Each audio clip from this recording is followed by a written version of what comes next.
Hello friends, welcome to RR food box channel. ఈరోజు మన ఛానల్లో కరివేపాకు పొడి ఎలా తయారు చేయాలో చూద్దాము. దానికోసం ముందుగా స్టవ్ మీద కడాయి పెట్టేసి ఒక పావు కప్పు పల్లీలు తీసుకొని దోరగా వేపుకొని పక్కన పెట్టుకోవాలి. అందులోనే ఒక పావు కప్పు శనగపప్పు తీసుకొని ఇది కూడా దోరగా వేపుకోవాలి. చూడండి, చక్కగా దోరగా వేగాక పక్కన పెట్టేసుకోవాలి. ఇప్పుడు ఒక పావు కప్పు మినపప్పు తీసుకొని దీన్ని కూడా చక్కగా దోరగా వేపుకోవాలి.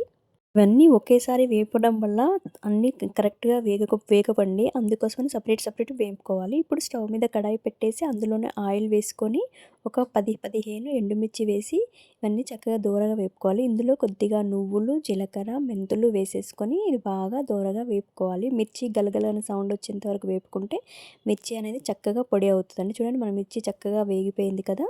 ఇప్పుడు మనం కరివేపాకుని చక్కగా వాటర్‌లో కడిగి నీడలో ఆరబెట్టేసుకొని, తడి లేకుండా ఆరబెట్టేసుకొని దీన్ని ఇప్పుడు కడాయిలో వేసుకొని చక్కగా దోరగా వేపుకోవాలండి. కరివేపాకుని చించితే విరిగిపోవాలి. అలా వేపుకున్నాక ఇవన్నింటిని మిక్సీ పట్టుకోవాలి. ఇందులో తగినంత ఉప్పు వేసి మెత్తగా పొడి చేసి పెట్టుకున్నామంటే మన కరివేపాకు పొడి రెడీ అండి.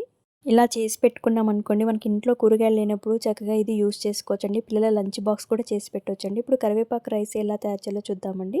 స్టవ్ మీద కడాయి పెట్టేసి ఆయిల్ వేసి ఆయిల్ బాగా వేడయ్యాక ఇందులో పల్లీలు, జీలకర్ర, ఆవాలు, ఎండుమిర్చి వేసుకోవాలి.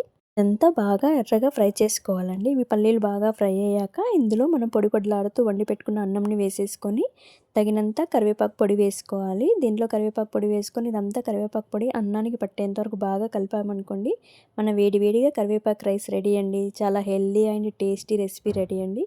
పిల్లలు లంచ్ బాక్స్ కూడా పెట్టొచ్చు. పక్కన ఒక ఆమ్లెట్ కానీ బాయిల్డ్ ఎగ్ కానీ పెట్టామనుకోండి, హెల్దీ రెసిపీ అండి. పిల్లలు కూడా చాలా ఇష్టంగా తింటారు. ఒకసారి మీరు కూడా ట్రై చేసి టేస్ట్ ఎలా వచ్చిందో కామెంట్ చేసి చెప్పండి. మరిన్ని వంటల కోసం నా ఛానల్ని సబ్స్క్రైబ్ చేసుకోండి. మీ ఫ్రెండ్స్ అండ్ ఫ్యామిలీకి షేర్ చేయండి. Thank you for watching my channel.